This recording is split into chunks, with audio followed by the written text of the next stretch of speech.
गई इंदिये सुखाये जोगे वेदे कसाय नाणेय संयम दंसन लेसा भविया सम्मत सन्नी आहारे गुणजीवा पज्यती पाना सन्नाय मग्गना ओय उव ओगो वियकमसो विसंतु परुवणा भणिया झाणाविय पज्जाविय जाय कुलकोडी संजू आसव्वे गहनादियेण भणिया कमेण 24 ठाणानी.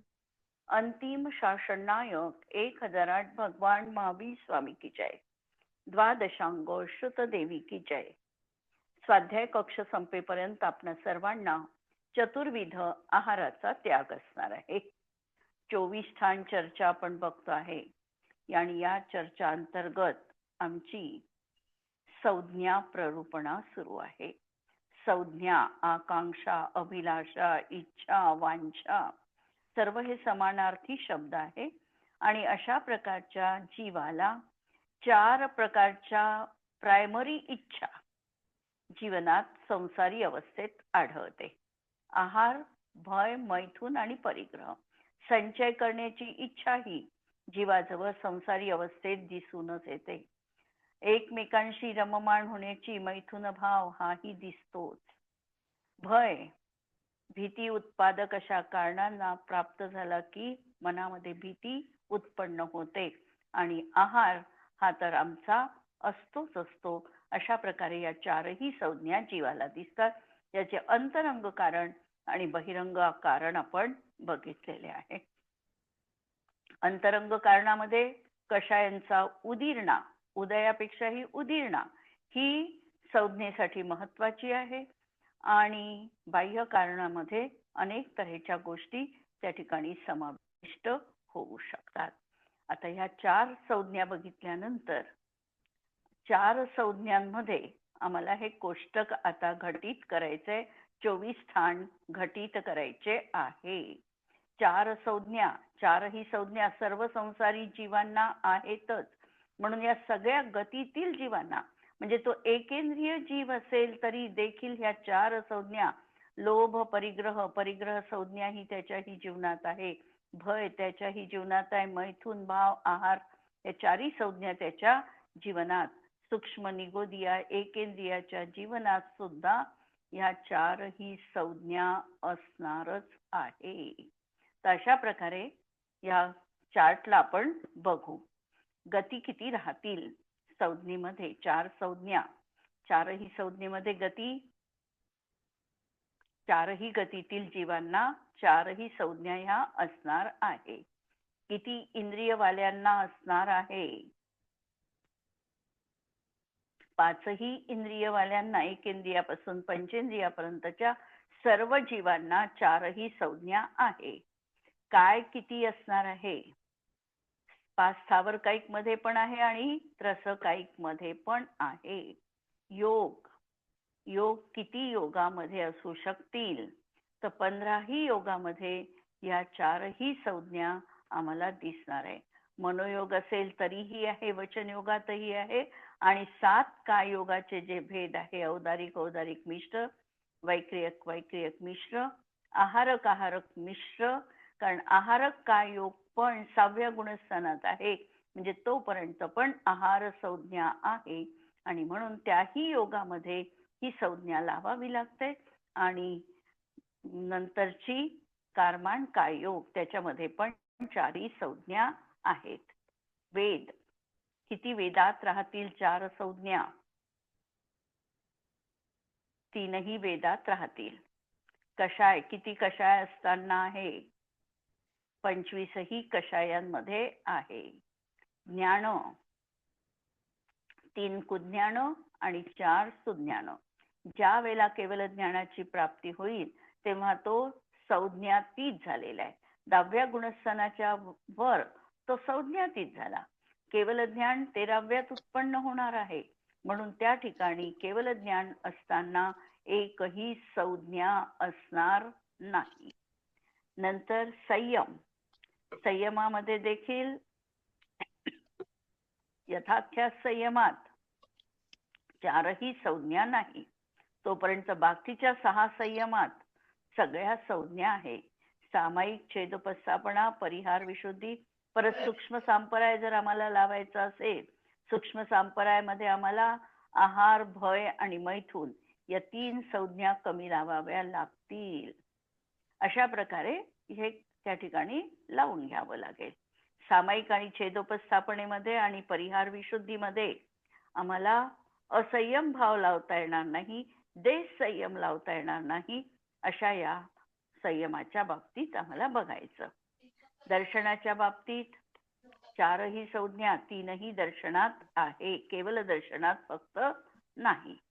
लेशा 6ही लेशा असताना आहे. भव्य 2ही तऱ्हेचा तो राहील. सम्यक्त्व 6ही सम्यक्त्वात आहे.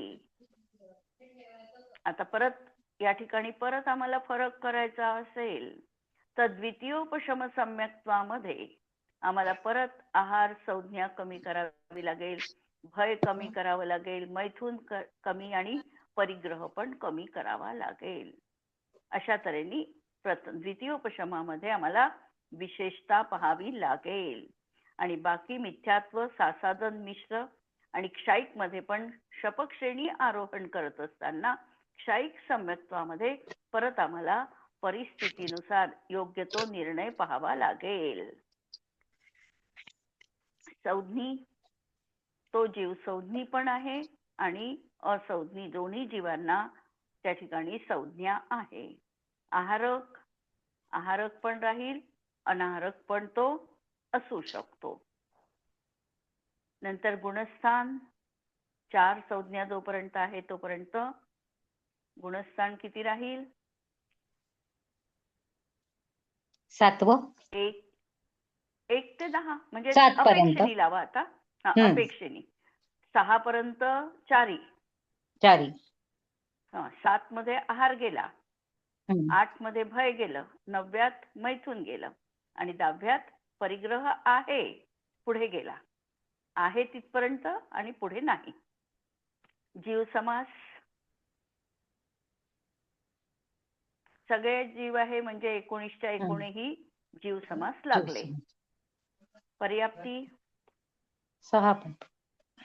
6ही पर्याप्तीत आहे. प्राण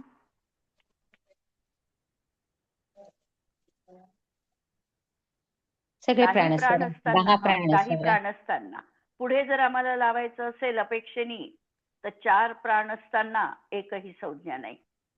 आयु प्राण एकटा असताना एकही संज्ञा नाही. लावता येईल आपल्याला. थोडं बारीक पाहायचं असेल तर असंही पाहता येतं. संज्ञा आता संज्ञा स्वकीय आहे. 4ही प्रकारच्या संज्ञा लावलेल्या आहेत. उपयोग 7 ज्ञानोपयोग 3 दर्शन. 3 दर्शन उपयोग असे 10. 2 कमी केवल ज्ञान आणि केवल दर्शन कमी. ध्यान जोपर्यंत संज्ञा आहे तोपर्यंत शुक्ल ध्यानाचा एकच भेद आहे. कारण शुक्ल ध्यान 12व्यात आहे, तिथे संज्ञा रहित आहे म्हणून पहिलं शुक्ल ध्यान. म्हणून 4 4 8 4 12 आणि 1 13. आश्रव आश्रवाचा 57 सगळ्याच प्रकारे आश्रव आहे.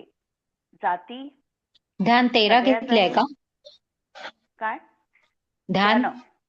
हो, शुक्ल ध्यानाचा एकच लावलं कारण 11 पर्यंत एकच शुक्ल ध्यान आहे.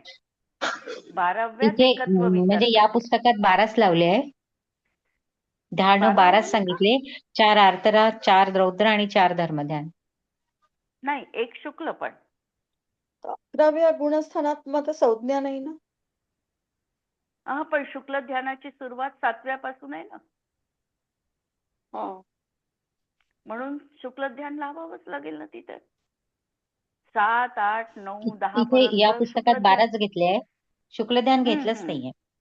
नाही का? पण लावावं लागेल. पहिलं लावावं लागतंय. कारण 10 पर्यंत आपल्याला संज्ञा लावायची आहे. 10 पर्यंत संज्ञा लावत असताना 10व्यात तर शुक्ल ध्यानच आहे पहिलं. प्रसक्त्व वितर्क, त्यामुळे लावावंच लागतं. आश्रव सगळे आहे. 57 जाती 84 लाख. चारी गती 84 लाख आणि कुल एकूण पूर्ण साडे किती 99 साडे 199 99 कुल कोटी, एवढे कुल कोटी सगळे आहे. कालचा आपण प्रश्न पाहू, संज्ञाचं प्रकरण. तर संज्ञा या इथे या संदर्भात संज्ञेचा अर्थ आपण वांछा, अभिलाषा वगैरे लावला. परंतु ज्यावेळेला संज्ञा हा शब्द आपण दुसऱ्या अर्थाने वापरतो तेव्हा त्याचा अर्थ एक नाम पण होतो. जसं जेव्हा आपण ज्ञान आणि दर्शन याच्यामधला फरक सांगा म्हटलं तर आम्ही काय म्हणतो, ज्ञान आणि दर्शनात संज्ञा, लक्षण, प्रयोजन आदींनी भेद आहे. संज्ञेनी भेद आहे म्हणजे त्यांचं नामकरणच वेगवेगळं केलंय. दर्शनाला दर्शन म्हणतात, ज्ञानाला ज्ञान म्हणतात. दोन मध्ये नामभेद आहे म्हणजे संज्ञा भेद आहे. म्हणजे संज्ञा याचा अर्थ एक नाम पण असा होतो. आणि ज्या वेळेला आम्ही नंदीश्वर संज्ञा आहे असं म्हणतो त्यावेळेला त्या संदर्भामध्ये या संज्ञेला विशेष अर्थ त्या ठिकाणी आहे की ज्याच्या माध्यमातून आम्हाला त्या नंदीश्वर द्वीपातील सगळ्या भगवंतांची किंवा त्या द्वीपाची किंवा तिथे असलेल्या सगळ्या प्रकारच्या विभूतींची म्हणा, कोण येतं या सगळ्यांची ज्या चिन्हाने ओळख पडते त्या चिन्ह विशेषाला देखील संज्ञा असं म्हटलं जातं. जसं आम्ही म्हटलं नंदीश्वर संज्ञाय नमः. संज्ञाय म्हणत असताना खरं शब्द तो संज्ञायही पाहिजे. तो शब्द जो आहे तो स्त्रीलिंगी शब्द आहे संज्ञा, आणि स्त्रीलिंगी शब्द संस्कृत मध्ये चालताना तो होतो संज्ञायी. आपण तो संज्ञाय म्हणतो, हा थोडासा इतका करेक्ट शब्द नाहीये पण ती रूढ पद्धती पडलेली आहे. तर संज्ञा याचा अर्थ तशा प्रकारच्या नामांनी सुशोभित असलेलं ते नंदीश्वर द्वीप आणि त्या नंदीश्वर द्वीपामध्ये विराजमान असलेले चैत्यालय. जसं आपण म्हणतो तत्वार्थ सूत्रामध्ये एक सूत्र आलेलं आहे की जंबू द्वीप लवणो दादय शुभ नामानी द्वीप समुद्र. हा शुभ नामानी, तर नाम ज्याचं नाव नंदीश्वर आहे, हे सगळे जे द्वीप आणि समुद्राचे नाव दिलेले आहे हे अत्यंत शुभप्रद आहे. म्हणून नंदीश्वर हे नाव देखील शुभ रूप आहे. आणि अशा या नंदीश्वर द्वीपाला म्हणा, द्वीपातील अकृत्रिम चैत्यालयाला म्हणा, भगवंतांना म्हणा, त्यांना या ठिकाणी नमस्कार केलेला आहे. असा त्या संज्ञेचा अर्थ त्या ठिकाणी आपल्याला त्यानुसार थोडा बदलून लावावा लागतो. आणि मूळ त्याची नमः जो शब्द आहे हा अव्यय आहे. या अव्ययाला नेहमी चतुर्थी विभक्तीची गरज असते, म्हणून तो शब्द तिथे संज्ञाय असा न वापरता संज्ञायै असा वापरावा लागतो. हा पहिला झाला नंदीश्वर संज्ञा. पूर्ण अर्थ सांगून टाकते आता, अनुषंगाने आलाच आहे तर. दुसरा नंदीश्वर द्वीपाय नंदीश्वर संज्ञाय नमः. अष्टमहाविभूती संज्ञाय नमः. अष्टमहाविभूती, विभूती याचा अर्थ अतिशयकारी असे मंगल द्रव्य म्हणजेच प्रातिहार्य म्हणा किंवा अष्टमंगल द्रव्य. अशांनी जे सहित आहे, अशा नामानी जे सहित आहे, इथे नाम प्रयोजन आहे म्हणून नामानी जे सहित आहे अशा भगवंतांना या ठिकाणी नमस्कार केलेला आहे की जे भगवान अष्टमहाविभूतींनी सहित आहे. मग अष्टमहाविभूती प्रातिहार्य लावा किंवा अष्टमंगल द्रव्य लावा, यांनी सहित आहे त्यांना नमः. नंतर तिसरा जाप कोणता आहे? त्रिलोक नंदीश्वर द्वीपात सगळ्या सिद्ध प्रतिमा आहे असं म्हटले जाते. सिद्ध है ना, नाही, म्हणजे नंदीश्वर द्वीपातल्या मंदिरांमध्ये सिद्ध प्रतिमा अरिहंत ना, चिन्ह रहित, चिन्ह नाही, चिन्ह विशेष नाही. आणि जे आपण सांगतो भामंडल वगैरे आहे, तर ती जी प्रतिमा आहे ती सिद्ध प्रतिमा जरी असेल तरी तिचं आपण वर्णन करताना कसं करतो, लाल नख मुख नयन श्याम रुश्वेत आहे, म्हणजे अशा तऱ्हेची ती प्रतिमा आहे अकृत्रिम. तर ती सिद्ध प्रतिमा म्हणू शकतो आपण एका दृष्टीने. किंवा अर्यंत चिन्ह विरहित, कोणत्याही तऱ्हेचं चिन्ह विशेष न ठेवता ती अर्यंतांची प्रतिमा आहे. तर तिसरं त्रिलोक सार संज्ञाय म्हणतो आपण.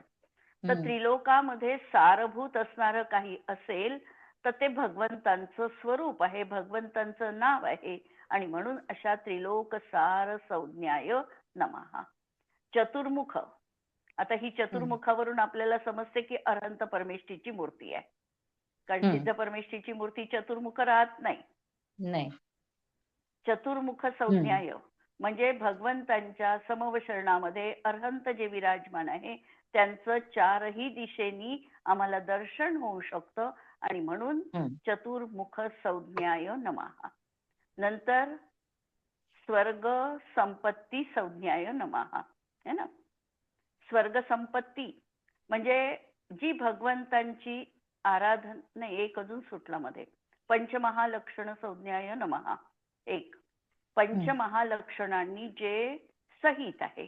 आता पंचमहालक्षण म्हणजे कोणतं, तर एक तर पंचकल्याणिकाला जे प्राप्त झालेले आहे असे भगवान, किंवा महाव्रत धारण केल्याशिवाय ज्यांना सिद्ध परमेष्ठीची किंवा अर्हत परमेष्ठीची प्राप्ती होऊ शकत नाही, म्हणून भूतपूर्व नैगम नयाच्या अपेक्षेने त्यांना आत्ताही पंचमहालक्षणांनी सहित म्हटल्या जातं. असे ते अर्यंत भगवान आणि त्यांना केलेला हा नमस्कार आहे. नंतर स्वर्ग संपत्ती संज्ञाय नमः. तर स्वर्गाची संपत्ती देणारे, वास्तविकतः जीवाची तर अभिलाषा मोक्ष सुख प्राप्त करण्याचीच आहे, परंतु पंचम काळामध्ये मोक्ष प्राप्त होऊ शकत नाही, किंवा चतुर्थ काळामध्ये देखील कधी कधी तद्भव मोक्षगामी जीव असतीलच असं नाही. त्यामुळे मोक्ष जरी प्राप्त झाला नाही तरी मधली अवस्था म्हणून स्वर्ग सुख त्या ठिकाणी कथनची श्रेयस्कर मानल्या जातं, आणि या अपेक्षेने स्वर्ग संपत्ती संज्ञाय नमः. स्वर्ग संपत्तीला देणारी अशी अर्हत स्तुती ही आम्हाला योग्य आहे, हे त्या ठिकाणी म्हटलेलं आहे. नंतर स्वर्ग सोपान, जणू काही हा स्वर्गाचा आणि निश्रेयसाचा दोन्हीचा, स्वर्ग सुखही याच माध्यमातून प्राप्त होणार आहे, आणि निश्रेयस मोक्ष सुखाची प्राप्ती देखील या वितरागतेच्याच आराधनेने होणार आहे. वितरागते सोबत जेव्हा शुभ भाव आहे तेव्हा तो स्वर्ग सोपानाचं कारण आहे, आणि वितरागता जेव्हा म्हणजे पूर्णतः शुद्ध रूपात परिणत होते तेव्हा निश्रेयस अभ्युदयाची प्राप्ती होते. तर अशा तऱ्हेने या 8 प्रकारच्या जाप्यांच्या माध्यमातून हा संज्ञा हा शब्द त्या ठिकाणी वापरले आहे. एक तर नाम विशेष घ्या किंवा त्या ठिकाणी चिन्हानी सहित अशा दृष्टिकोनातून तो शब्द तिथे वापरलेला आहे. ठीक आहे. हो. आता आपण आपल्या परत प्रकरणावर येऊ.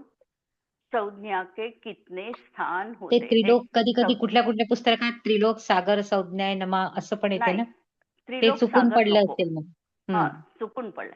त्रिलोक सार, कारण ते मलाही अर्थ असं म्हणजे हा. जेव्हा आहे ते काही काही पुस्तकामध्ये तर असं वाटतच होतं की हे त्रिलोक सागर नसेल, पण म्हटलं काय माहित काय अर्थ त्याचा काय लावला असेल वेगळा.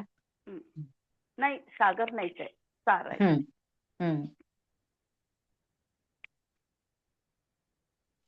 आता संज्ञा के कितने स्थान होते, हे संज्ञाचे किती स्थान आहे बा.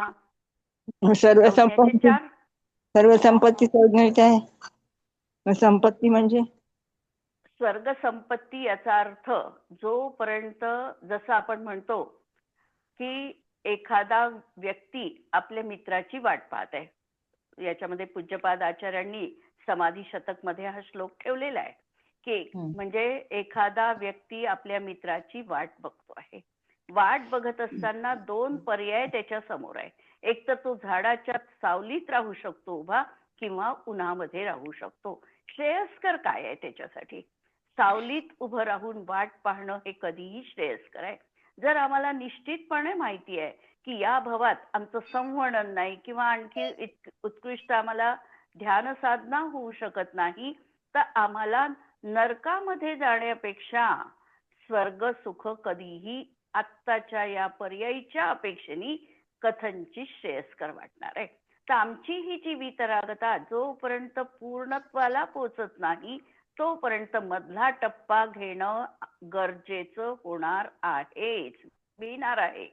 आणि तो मिळावा तर आम्हाला काय आम्ही अभिलाषा करू की नको आहे आम्हाला स्वर्ग सुखही नको आहे, तिथेही निकांक्ष भाव आहे, पण तरी देखील त्या सुखाची आम्हाला प्राप्ती होणार आहे. शेतकरी धान्य शेतात पेरतो, त्याला तृण अजिबात नको आहे, काडी कचरा अजिबात नको आहे, परंतु बाय प्रॉडक्ट त्याला ते भेटणारच आहे. त्याप्रमाणे हा स्वर्ग आमचं बाय प्रॉडक्ट आहे आणि ते मिळणार आहे, कारण आम्हाला आत्ता इथून डायरेक्ट कोणताही चान्स नाही निश्चय सुखाची प्राप्ती करण्यासाठी. आणि म्हणून स्वर्ग संपत्ती की नाही जर आम्हाला जायचं आहे आत्ता मोक्षात किंवा ते शक्य नाही आहे तर मधला टप्पा म्हणून स्वर्ग संपत्ती. आणि स्वर्ग मध्ये कधी म्हणजे स्वर्गात जाऊनही काय आहे, जो सम्यक दृष्टी आहे आणि जो मिथ्या दृष्टी आहे याच्या विचारांमध्ये अंतर कसं असू शकतं. जो सम्यक दृष्टी जीव स्वर्गामध्ये जाईल तर तो तर काय करेल, त्याही ठिकाणी भगवंतांच्या समवशरणात भक्तिभावाने तल्लीन होऊन तिथेही अकृत्रिम चैत्यालयांची वंदना निरंतर करेल. मिथ्या दृष्टी आहे त्यालाही समवशरणात जावंच लागतं, सोबत सर्व देवांसोबत त्यालाही जावं लागतं, पण त्याचा भाव वेगळा असणार आहे. तो शोभा पाहण्याच्या दृष्टीने कर्मणूक म्हणून टाइमपास म्हणून ती क्रिया करेल किंवा कुलदेवता म्हणून तिथे नमन करेल. पण हा जो सम्यक दृष्टी आहे याच्या अभिप्रायातच महत् अंतर असतं. तो त्या ठिकाणी गेला तर भगवंतांची दिव्य ध्वनी आणि त्याच्या अंतरंगामध्ये भाव हा राहील की कधी हा स्वर्ग या कैदेतून मी सुटून मनुष्य पर्याय धारण करून मी मोक्षाला जाईल. म्हणून स्वर्ग संपत्ती जरी म्हटलं तरी त्या ठिकाणी चिंतनाची दिशा अशा तऱ्हेची असायला पाहिजे. काही या प्रकारचा निदान बंध नाही होत का मग? निदान बंध नाही, ही भावना झाली. निदान बंध कसं आहे, ते वारंवार शल्य अंतरंगात टोचतं. निदानाला शल्य म्हटलंय, माया मिथ्यात्व आणि निदान याला शल्य म्हटलेलं आहे. आणि शल्य म्हणजे काय, सातत्याने मनात तेच चिंतन राहणं हे झालं निदान. आणि ही भावना झाली. आणि भावना म्हणजे याचना नाही. परत आजकाल हे खूप आहे आमच्या मनामध्ये की आम्ही शांती मंत्र म्हणतो, मग हे मिथ्यात्व आहे का? आज हे प्रश्न सगळे आम्ही भावनिक उपस्थित केलेले आहे. कसे उपस्थित केले की शांती मंत्र म्हटलं म्हणजे तुम्ही भगवंताजवळ याचना केली. याचना करणं आणि भावना भावणं या दोन गोष्टीत महत् अंतर आहे. जेव्हा कुंद आचार्यांसारखे आचार्य भक्ती पाठ लिहितात, कोणती, समाधी भक्ती, शांती भक्ती, नंतर तीर्थंकर भक्ती, त्याच्यामध्ये ते लिहितात तस्या लोचेऊम पंचमहा कल्याण संपन्नानम अठ्ठमहा पाडिहेर सह्यानम 34 विशेष संयुक्तानम 32 देविंद मणिमौड मथमह्यानम बलदेव वासुदेव चक्कर ऋषी मुनी जती अनगारो अवगुढानम थुई सहस्र निलयानम उसहाई वीर पश्चिम मंगल महापुरिसानम नित्यकालम. काय लिहितात पुढे, अंचेमी पूजेमी वंदामी नमस्सामी दुःखखो कम्मखो भोहिला हो सुगही गमनम समाही मरणम जिनगुण संपत्ती हो उमच्छम. जिनगुण संपत्ती याची प्राप्ती हो म्हणतात. ही याचना आहे का? मुळात तर प्रश्न इथे सॉल्व्ह करायचा आहे. आमचं जे वैभव आहे ते मला प्राप्त झालं पाहिजे, ही याचना नाही, ही भावना आहे. इंद्रध्वज संज्ञेचा अर्थ इंद्रध्वज तो राहिला काय, इंद्र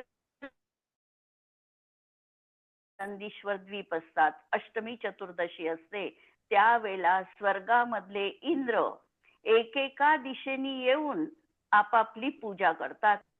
जवळपास प्रहर 2 प्रहर पर्यंत ते पूर्ण.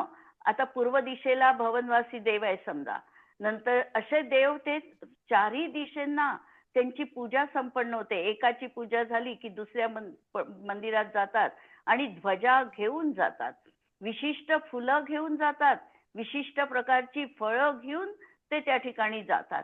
आणि म्हणून चैत्य भक्तीत म्हणतो दिव्येहिम वासेहिम दिव्येहिम गंधेहिम दिव्येहिम पुष्पेहिम.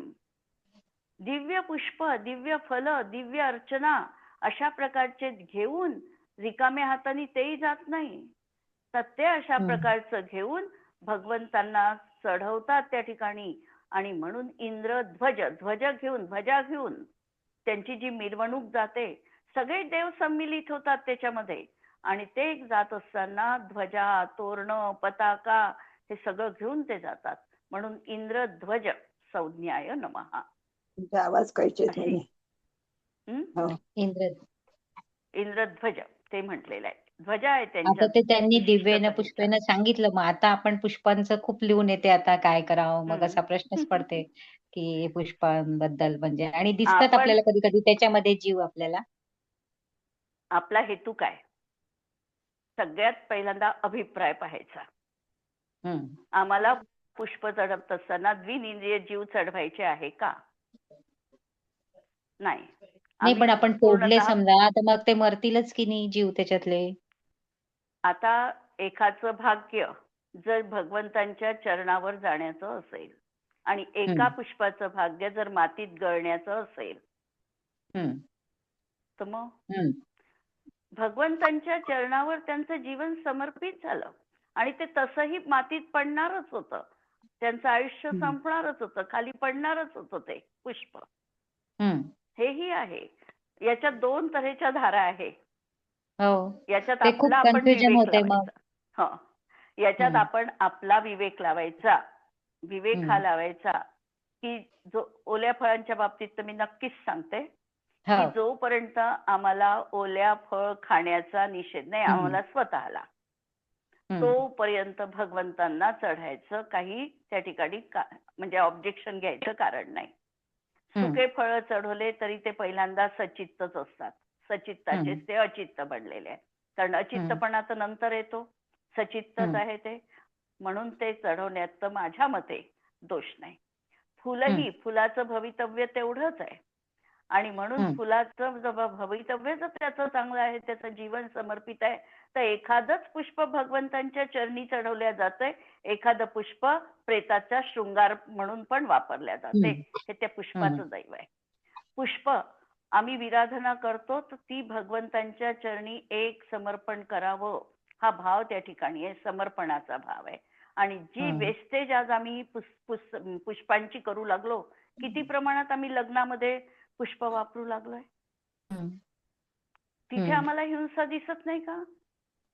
जिथली टाळू शकतो आम्ही तिथे तर अतोनात प्रमाणात आज डेकोरेशनच्या नावाखाली किती प्रमाणामध्ये हिंसा सुरू आहे. फुलांचं डेकोरेशन किती सुरू आहे, तिथे आम्हाला काहीच नाही वाटत त्याचं.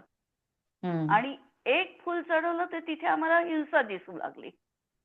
एक दीपक शुद्ध तुपाचा दीपक लावला तर आम्हाला हिंसा दिसते. आणि आम्ही स्वतःसाठी वस्तू गरम करताना किती वेळा ती गरम करून खातो, वाढतो.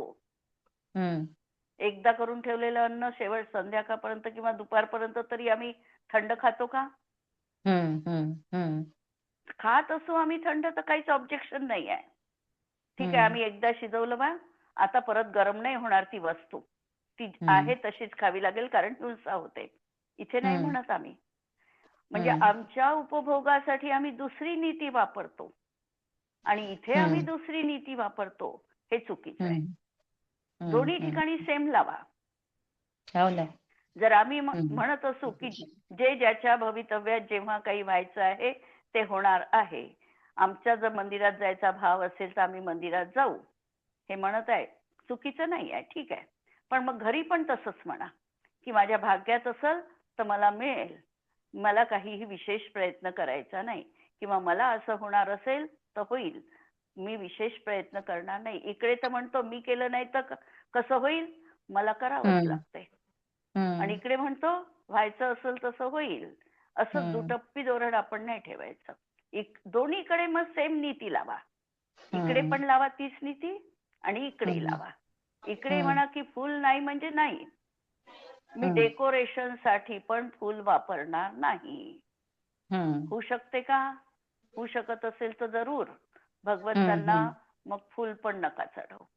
हम्म. बरं, लवंग चढवतो मग आपण त्याच्या बदली. ते पण पुष्पच आहे. लवंग तरी ते पण पुष्पच आहे. म्हणजे तुम्ही स्थापना करता. तुम्ही म्हणजे तांदुळात जरी स्थापना केली तरी कशाची हम्म, स्थापना केली? पुष्पाची. हो. मग आता स्थापना केल्यावर स्थापनेचा दोष काय आहे माहितीये ना? तोच दोष आहे जो सचित्त फुल चढवण्यात आहे, तोच स्थापनेमध्ये दोष आहे. कारण भगवंतामध्ये जेव्हा आम्ही गुणांची स्थापना करतो किंवा एखाद्या चित्रात आम्ही एखाद्या वस्तूची स्थापना करतो, हम्म, तर त्या वस्तूला आम्ही जर डिस्ट्रॉय केलं, नष्ट केलं, तर आम्हाला दोष आहे की हो, नाही आहे? हो. आहे. कोणता दोष हम्म, आहे? तीच वस्तू नष्ट केल्याचा दोष आहे. म्हणजे हम्म, स्थापनेतही तेवढाच दोष आहे. त्या तांदुळामध्ये तुम्ही पुष्पाची स्थापना करता आणि चढवता, त्यातही तुम्हाला सचित्त पुष्प चढवण्या एवढाच दोष आहे. एवढाच दोष आहे. हम्म, हम्म, म्हणून फक्त आपला काय पाहिजे, आपला विवेक जागृत पाहिजे. आता जी अतोनात आपण पूर्वी चढवत होतो, ठीक आहे, हम्म, एक पुष्प चढवा, ठीक आहे, हम्म, समाधान आहे. म्हणजे हम्म, विवेक इथे ठेवा. खूप वस्तू आम्ही पहिले फळच खूप चढवत होतो, ठीक आहे, एक फळ चढवा. पण आम्ही आता हम्म. काय करू लागलो? हो. हा, म्हणजे आपण हम्म. वेगळा मार्ग नाही, स्वीकारला. ते खूप असं हे होते ना, मग कोणी काही सांगते, कोणी काही सांगते, त्याच्यामुळे मग. आता काय आहे, आता आपलं मन इतकं पक्क पाहिजे हम्म, की काही झालं तरी हम्म, मला हा पटलेला हम्म, आहे. हम्म, कारण आता आपलं तितकं वाचन आहे. वाचन हम्म, असल्यामुळे हम्म, आम्हाला हे नक्की माहिती झालंय की काय उपादेय आहे, काय चांगलं आहे, काय वाईट आहे. आणि हम्म, हम्म, अनेक जर हम्म, आर्ष ग्रंथ आम्ही उघडले, हरिवंश पुराण, हम्म, महापुराण, याच्यामध्ये हम्म, कुठेही स्त्री अभिषेक निषेध नाही. पुष्प हम्म, याच्यावर निषेध नाही. हम्म, उलट प्रत्येक अष्टकामध्ये ओल्या फळांची नावं, फुलांची नावं आम्हाला पाहायला हम्म, मिळतात. आणि ही प्रथा हम्म, 5व्या शतकापासून पूज्यपाद आचार्यांपासून सुरू आहे. आता पूज्यपाद आचार्य तर आम्हाला हम्म, आयुर्वेदामधले होतेच होते. पुष्पायुर्वेद हम्म, नावाचा त्यांनी हम्म, ग्रंथ लिहिला होता, पुष्पायुर्वेद. आणि पुष्पांवर त्यांनी हम्म, संशोधन केलेलं होतं की कोणतं पुष्प हे तुम्हाला कोणत्या रोगावर उपयोगी आहे. तो ग्रंथ उपलब्ध नाही आहे, दुर्दैव आहे आमचं. पुष्पायुर्वेद नावाचा ग्रंथ हम्म, पूज्यपाद आचार्यांचा तो उपलब्ध नाही आज. हम्म, पण हम्म, हम्म, पुष्पांचं त्यांनी संशोधन केलं. जर पुष्पांचं संशोधन केलं तर पुष्प तर तोडले असतीलच किंवा त्यांना हम्म, भक्तांनी आणून दिले असतील. त्याचं हम्म. संशोधन केलं, त्याचे औषधी गुणधर्म सांगितले. म्हणजे आचार्यांना ती थेरपी माहित होते, पुष्प आता थेरपी अरोमॅथेरपी माहित ते होतं. त्याच्याच ते आहे ना आता अरोमॅथेरपी अरोमा. तीच आहे ना, हा, तेच तीच आहे आहे ना, गंधाची पुष्पांच्याच सुगंध. हम्म, पुष्पांचंच आहे, तीच हम्म, थेरपी आहे. हम्म, तर पण आता असं त्या म्हणतात वेळेला ना, चरणावर पुष्प नका चढवा, आपल्या याच्यामध्ये चढवा. त्यांनी ग्रंथ आहे, आपण त्यांना पुष्प चढवतो तर मग आम्ही सग्रंथ होतात. ज्या वेळेला तिथे अरहंत परमेष्ठीची आम्ही स्थापना केली, त्यावेळेला ते कोणत्या गुणस्थानात आहे? ते सिद्ध बनले आहे का त्यावेळेला? 13व्या गुणस्थानात. 13व्या गुणस्थानात आहे. 13व्या गुणस्थानात समवशरणामध्ये भगवंतांच्या तिथे पुष्पवृष्टी 8 प्रातिहार्यात आहे की नाही? आहे. आहे. प्रातिहार्यात आहे ना पुष्पवृष्टी. 225 कमळांची रचना, सुवर्ण कमलांची रचना होते. अधर चालतात, कमलांची रचना झालेली आहे. काय आहे हे? हम्म. ठिकठिकाणी आम्हाला प्रमाण मिळतात. पण ती आणि पुष्पवृष्टी जर ती त्यांच्या शरीरावर होते का की बाजूलाच होते? बाजूनी जरी झाली तरी बाजूने, हा, पुष्पवृष्टी हे झाली असं ना. मी कुठेतरी वाचलं होतं, म्हणून मी तुम्हाला हो, विचारलं होतं बाजूनीच की होते, त्यांच्या बाजूने, शरीरावर नाही होत, शरीरावर बाजूनी. नाही. हम्म, हा, हम्म, पण पुष्प आले ना तिथे हो, समवशरणात. मग हो, मग हे काय आहे? आपण म्हणतो ना, मंदार सुंदर नमे हो, हो. ऋतुपारिजात. हम्म, मग हम्म, हे काय आहे? हम्म, हे सगळे. आणि आम्ही पण पुष्प चढवताना ही भावना करा ना की जणू काही स्वर्गातलं सुमेरू पुष्प मी भगवंतांच्या चरणी चढवत आहे. भावना करायला काय हरकत आहे? ही भावना आम्ही करू शकतो. साध्या स्वस्तिकाच्या फुलात आम्ही म्हणू शकतो की हे स्वर्गातून, हे भगवन, हे पुष्प मी या ठिकाणी महत् प्रयासाने प्राप्त केलंय आणि मी ते तुझ्या चरणावर अर्पण करतोय. हा विषय असा आहे की प्रत्येकाने आपापलं विवेक ठेवून करायचा आहे. हा शेवटी उद्याला पाहू आपण पुढचं. जिनवाणी के ज्ञान ते सूझे लोकालोक, तो जिनवाणी मस्तक नमो सदा देत हूँ घोक. नमो अरिहंताणम नमो सिद्धाणम नमो आयर्याणम नमो उज्जायाणम नमो लोये सव्वसाहुणम. सर्वांना जय जिनेंद्र.